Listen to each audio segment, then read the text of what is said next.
పోతుందిరా ఎందుకు వచ్చావు నువ్వు మళ్ళా పనికి పోమండి ఓ ఎటు రోజుకున్నా తీసుకురా మరి లాక్కో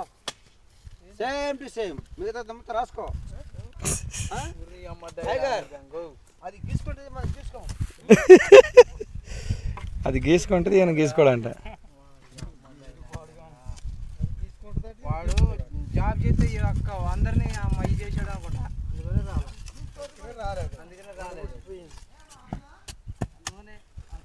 చెప్పి మన